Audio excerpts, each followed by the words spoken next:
4 plus pi square. अच्छा 14 तो I think उमंग ने क्या आंसर किया हुआ है, अच्छा रूट 14, हाँ ठीक है रूट 14 उसने किया हुआ आंसर ना। तो एक्चुअली इसमें एक और होता है, उमंग ने यहाँ पे, ठीक है आंसर आपका। एक्चुअली जो पाई होता है ना, pi square is approximately equal to 10 है ना, पाई इज 3.14, इसका जो स्क्वायर होता है आप करके देखोगे it is approximately equal to 10। तो अगर हम थोड़ा अप्रोक्सीमेशन लगाए उमंग, तब आपका आंसर जो आपने किया है दैट आंसर इज करेक्ट, ठीक है। तो यहाँ पे 10 आ जाएगा, 10 प्लस 4 फिर 14, अंडर रूट ऑफ 14 ये आपने आंसर किया हुआ, ठीक है। अच्छा direction, okay direction, this angle is theta, ठीक है। तो डायरेक्शन हम कैसे निकालेंगे, डायरेक्शन हम ऐसे निकाल सकते हैं, इसको अपना नॉर्थ ले लो, इसको अपना ईस्ट ले लो आप, ठीक है। तो ये एंगल थीटा कैसे निकालेंगे, टेन थीटा ले लो इस ट्राइंगल में, परपेंडिकुलर अपॉन बेस, तो ये आ जाएगा 2 upon pi. So theta will be equal to what, it will be equal to tan inverse of 2 upon pi. ये डायरेक्शन आ गई। तो अब हमारा फाइनल आंसर क्या आएगा, हमारा फाइनल आंसर ये आएगा डिस्प्लेसमेंट के लिए, under root of 4 plus pi square, approximation नहीं लिख रहा हूं मैं, डायरेक्ट करेक्ट आंसर लिख रहा हूं है ना, accurate answer, metre at tan inverse of 2 upon pi, ठीक है ना, ये 2 था और ये पाई था, 2 upon pi north of east, ऐसे कह सकते हैं। अच्छा फिर आई कैप और जे कैप की टर्म्स में भी लिख सकते हो आप, you can write it in terms of I cap and J cap. कैसे, आप इस तरफ को ले लो, ये एक्स एक्सिस के लॉन्ग एक कंपोनेंट और ये वाई एक्सिस के लॉन्ग दूसरा कंपोनेंट, ये कितना है पाई और वो है 2, तो यही डिस्प्लेसमेंट, इसी डिस्प्लेसमेंट को आप लिख सकते हैं पाई आई कैप प्लस 2 जे कैप, ठीक है। तो क्योंकि ऐसा होगा जब भी आप कंपटीशन में बैठोगे और आप जब क्वेश्चन सॉल्व कर वहां पे क्वेश्चन सॉल्व करोगे, तो आपको क्या होगा, आपको आई कैप जे कैप में भी आंसर्स देने पड़ सकते हैं या ऐसे करके भी आंसर्स देने पड़ सकते हैं, दोनों में से आप किसी भी तरीके से आंसर्स आप देने के लिए आपको रेडी रहना पड़ेगा, ठीक है। So displacement can be written like this as well as this, दोनों में से किसी भी तरीके से लिख सकते हैं। तो ये हमारे पास एक क्वेश्चन बन गया, ठीक है, नाइस। तो क्वेश्चंस इस पे और भी बनाए जा सकते हैं, चलो एक क्वेश्चन और कर लेते हैं।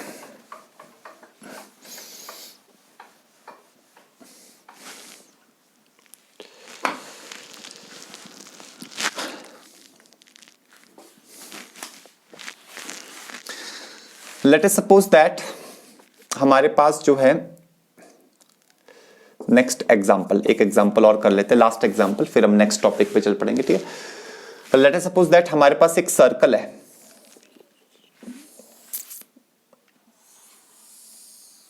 this is the circle, this is the center of the circle and the radius is 5 upon pi,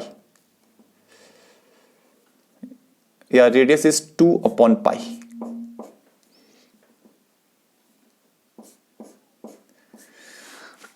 is the radius, okay, and this is our east, this is our north, this is our south, this is our west, और यहां से कोई person चला, this is point A, यहां से एक person ने travel करना शुरू किया, ठीक है, और इस सर्कल पे चलने लग गया। जब वो फिर कुछ देर के बाद वो पॉइंट बी पहुंचा, कुछ देर के बाद वो पॉइंट सी पहुंचा, कुछ देर के बाद पॉइंट डी, ऐसे यहां से गया, फिर यहां से गया, फिर यहां से गया, फिर यहां से गया, वापस ए पहुंच गया। हमें क्या करना है, हमें डिस्टेंस और डिस्प्लेसमेंट दोनों निकालने। When the person starting from A reaches B, then C, then D, then back to A. तो लिखो, शॉर्ट में लिखो question, find out the distance and displacement when a person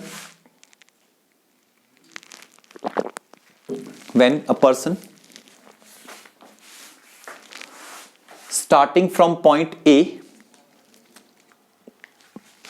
when a person starting from point A reaches, number first part लिखिए point B, number second part लिखिए point C, and number third part लिखिए point D, और fourth part भी, fourth part में लिखिए back back to ए, जहां से चालू हुआ था वापस वहीं पे, वापस back to A.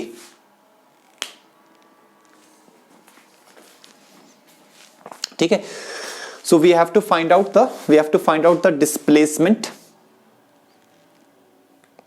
As well as the distance. Let us begin.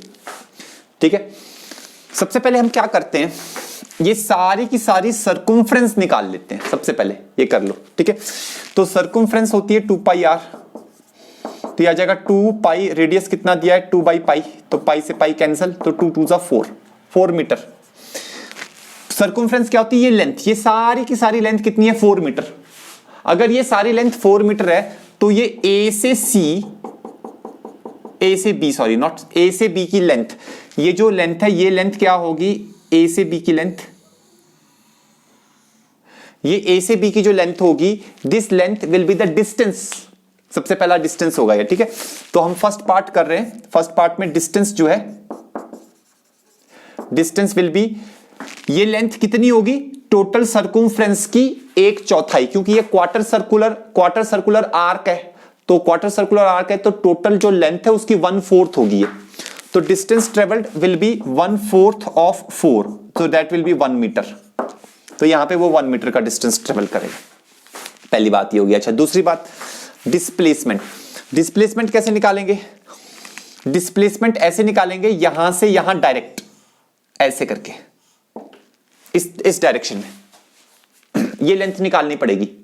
ये लेंथ निकालना आसान काम है, क्योंकि जो ये रेडियस है और ये भी रेडियस है और ये एक राइट एंगल ट्रायंगल बन गया। इसको शेड कर देता हूं, आपको दिख जाएगा ढंग से। राइट एंगल ट्रायंगल बन गया।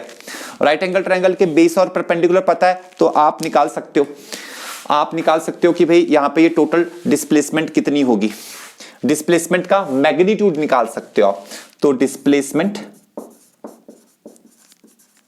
पाइथागोरस थ्योरम से ये लेंथ आएगी r² प्लस r² का अंडर रूट, तो ये आ जाएगा r² प्लस r² का अंडर रूट, तो ये क्या आ जाएगा, ये आ जाएगा 2 टाइम्स r² का अंडर रूट, तो ये क्या आ जाएगा, ये आ जाएगा √2 times r। r is the radius, radius तो 4 अपॉन पाई दिया हुआ है, so you can write here 4 √2 upon पाई।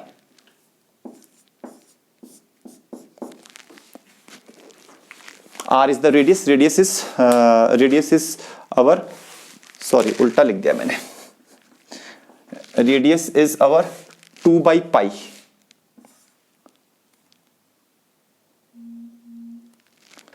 है ना, radius is our 2 by pi, तो यहां आ जाएगा 2 √2 अपॉन पाई।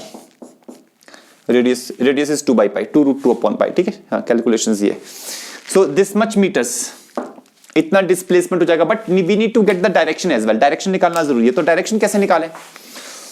अब आप देखो, आपको लगेगा नॉर्थ और ईस्ट के बीच में है वेक्टर, तो ज्यादातर स्टूडेंट्स यहां पे क्या बोलते हैं, डायरेक्शन इज नॉर्थ ईस्ट, लेकिन गलत है, ऐसा नहीं है बिल्कुल भी। Direction is not north east, क्योंकि स्टूडेंट क्या सोचता है, स्टूडेंट सोचता है यार नॉर्थ और ईस्ट के बीच में है ये वेक्टर तो नॉर्थ ईस्ट डायरेक्शन होगी। नहीं, आप ये देखो वेक्टर इस तरफ को है, वेक्टर इस तरफ को है। नॉर्थ ईस्ट डायरेक्शन क्या है, नॉर्थ ईस्ट डायरेक्शन तो तब होती है अगर ऐसे होता, नॉर्थ और ईस्ट के बीच से ऐसे जा रहा था, वो होती है नॉर्थ ईस्ट डायरेक्शन। ये नॉर्थ ईस्ट नहीं होती है। आप क्या करो, आप इस वेक्टर को पैरेलली यहां शिफ्ट करो, या ऐसे इमेजिन करो कि आपने यहां पैरेलली शिफ्ट कर लिया इस वेक्टर को, क्योंकि अगर हम किसी भी वेक्टर को पैरेलली शिफ्ट करते हैं तो उसकी डायरेक्शन में कोई भी बदलाव नहीं आता। ठीक है, तो हमने पैरेलली यहां शिफ्ट कर दिया। ये एंगल कितना होगा 45 डिग्री, क्योंकि ये राइट एंगल आइसोसेलेस ट्रायंगल है, तो ये एंगल भी 45 आएगा। तो ये डायरेक्शन क्या होगी, नॉर्थ और वेस्ट के बीच में होगी, तो इसीलिए इसकी जो डायरेक्शन होगी वो नॉर्थ वेस्ट होगी। तो हमारे पास जो डिस्प्लेसमेंट आएगा वो आएगा 2 √2 upon pi at north west, ये डिस्प्लेसमेंट और वो डिस्टेंस। ठीक है, ये ऐसे करके आ गया। ओके, अब हम आगे बढ़ते हैं सेकंड पार्ट। सेकंड पार्ट में उन्होंने क्या बोला है, यस, हाँ बोलो, theta angle,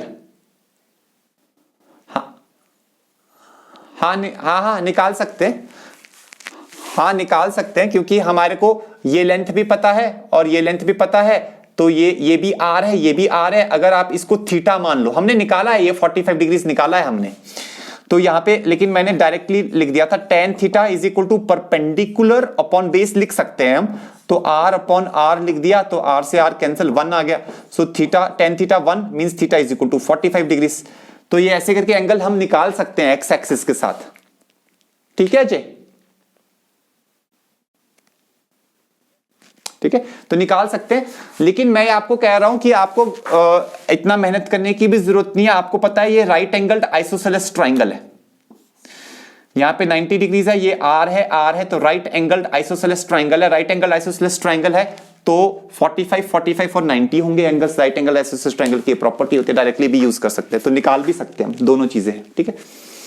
but you should do what is shortest, जो सबसे शॉर्टेस्ट हो और वही सबसे इफेक्टिव भी होता है पढ़ाई लिखाई में। चलो अब हम चलते हैं नेक्स्ट पार्ट पे। नेक्स्ट पार्ट क्या है जी हमारे पास? नेक्स्ट पार्ट हमारे पास ये है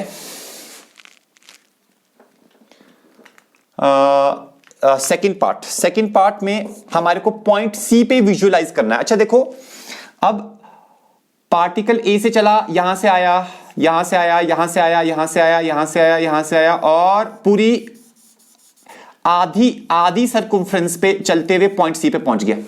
तो डिस्टेंस कितना होगा? डिस्टेंस होगा हाफ ऑफ सर्कमफ्रेंस। सर्कमफ्रेंस ये निकाली थी हमने 4, तो डिस्टेंस हो जाएगा 2, तो distance will be 2 metre. Distance निकालना हमेशा आसान होता है। अच्छा डिस्प्लेसमेंट भी आसान है खैर इस केस में, क्योंकि पॉइंट ए से पॉइंट सी का डायरेक्ट ये है, ये displacement is the shortest path between the initial and the final point, तो डायरेक्ट ये है।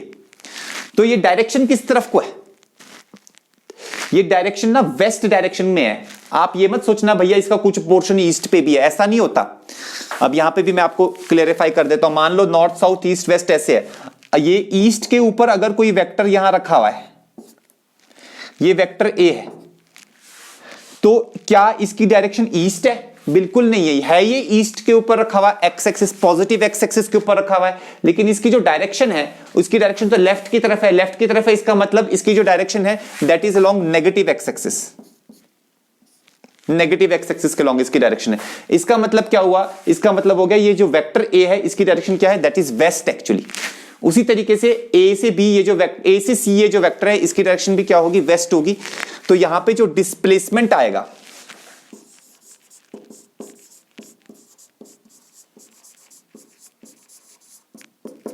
वो डिस्प्लेसमेंट क्या आएगा? वो यहां से यहां, ये भी रेडियस r है और ये भी रेडियस r है, तो टोटल कितना हो जाएगा? 2r। तो displacement will be 2r metres towards west, ये होगा हमारा आंसर।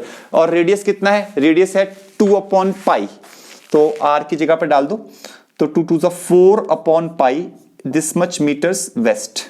बस इतना सा लिख सकते हैं,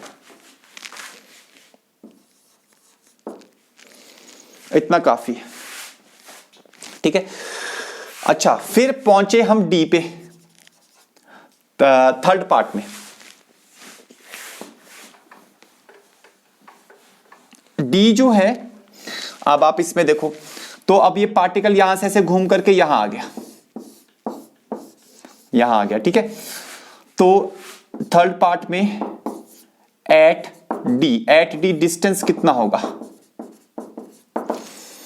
देखो ये जो डिस्टेंस था 1/4, ये था 1 मीटर, ये भी 1 मीटर, ये भी 1 मीटर, और 1 1 1, टोटल डिस्टेंस कितना हो जाएगा? 3 मीटर।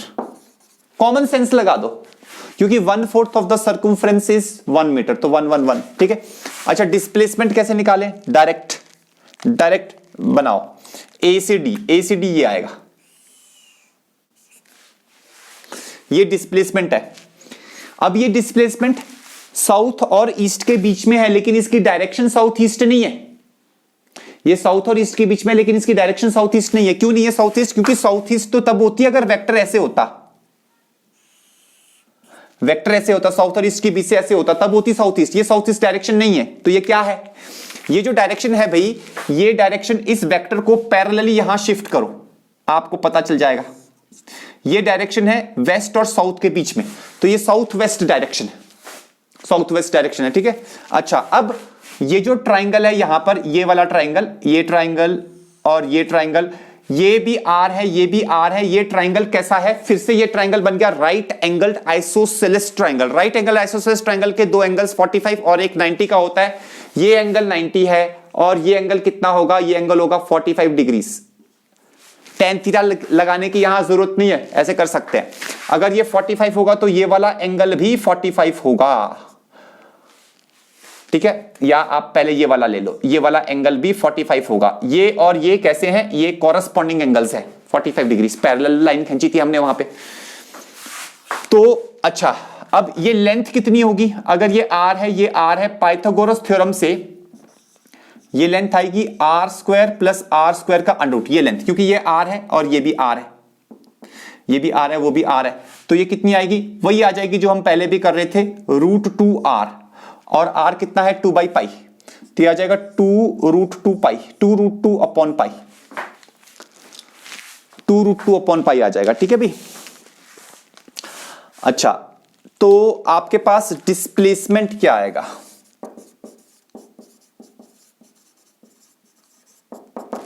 आपके पास जो डिस्प्लेसमेंट आएगा वो आएगा ये 2√2 पाई, 2√2 अपॉन पाई मीटर्स टुवर्ड्स, ये की कौन सी डायरेक्शन है? South west. साउथ और वेस्ट के बीच में से आ रही है तो साउथ वेस्ट, ठीक है। ऐसे लिखने की जरूरत नहीं होती, कई बार स्टूडेंट्स ऐसे लिख देते हैं 2√2 upon pi metres at 45 degree south of west, 45 degree south of west. ये एक ही बात होती है, लिख सकते हैं, ऐसी बात नहीं है, लिखा होता है कई बार बुक्स में भी 45 डिग्री साउथ ऑफ वेस्ट या जस्ट साउथ वेस्ट लिख सकते हैं, इसको एक ही बात होती है, ठीक है। तो ये ऐसे करके आ गया हमारे पास। चलो भाई, अब लास्ट पार्ट, फोर्थ पार्ट में वो यहां से घूम करके वापस पॉइंट ए पे आ गया। वापस पॉइंट ए पे आ गया तो सारी सर्कमफ्रेंस चल पड़ा, तो डिस्टेंस कितना हुआ? डिस्टेंस हो गया 4 मीटर। डिस्प्लेसमेंट क्या हुआ? स्टार्टिंग यहां से थी, वापस यहीं पहुंच गया, तो डिस्प्लेसमेंट वो आएगा आपके पास। आप जस्ट जीरो नहीं लिख सकते, आपको लिखना पड़ेगा null vector, because displacement is a vector quantity. There is a difference between zero and null vector. Zero is just a number, null vector is a vector. मान लो यही क्वेश्चन है और उस क्वेश्चन में आपको 4 ऑप्शंस दिए। लेट अस सपोज कि यही क्वेश्चन है, यहां से स्टार्ट किया और एंड तक आया, और उन 4 ऑप्शंस में से एक ऑप्शन है जीरो और एक ऑप्शन है आपके पास नल वेक्टर और बाकी भी कोई 2 ऑप्शंस हैं, और आपसे डिस्प्लेसमेंट पूछा है, तो आपका सही आंसर ये होगा। अगर आपने ये कर दिया तो आपके मार्क्स कट जाएंगे। आपका सही आंसर क्या होगा? आपका सही आंसर होगा नल वेक्टर। हां, अगर आपसे पूछा है what is the magnitude of displacement, question की लैंग्वेज पे भी फर्क पड़ता है, क्योंकि आजकल क्वेश्चंस ऐसे आ रहे हैं, मैं आपको बता रहा हूं, जिनके ऑप्शंस बड़े क्लोज होते हैं, बच्चा कंफ्यूज हो जाता है, ठीक है। तो अगर आपसे ये पूछा जाए कि what is the magnitude of the displacement, तब आप पता है क्या करोगे? तब आप मैग्नीट्यूड ऑफ डिस्प्लेसमेंट जब बोलेंगे तब आप ये टिक करोगे। अगर सिर्फ डिस्प्लेसमेंट पूछा है तो आपको नल वेक्टर का यूज होता है, कम होता है नल वेक्टर का यूज, लेकिन ये भी एक ऐसी सिचुएशन है जहां पर नल वेक्टर का यूज हो रहा है, ठीक है भाई। तो नल वेक्टर करना पड़ता है। तो ये हो गया हमारा डिस्टेंस एंड डिस्प्लेसमेंट, ठीक है। This is over now. तो इसके आगे चलो अब हम नेक्स्ट क्लास में करते हैं, अभी टाइम भी हो ही गया है, ठीक है। तो नेक्स्ट क्लास में करेंगे हम इसके आगे। अभी जो है दिस मच इज सफिशिएंट, ठीक है। अभी आपकी केमिस्ट्री की क्लास स्टार्ट हो जाएगी, ठीक है। तो उसके बाद फिर कल करते हैं डिस्टेंस डिस्प्लेसमेंट के बाद अब हमारा वेलोसिटी है, वेलोसिटी के बाद फिर हम, ठीक है। तो वेलोसिटी है, स्पीड है, ये सारी चीजें हमने करनी है।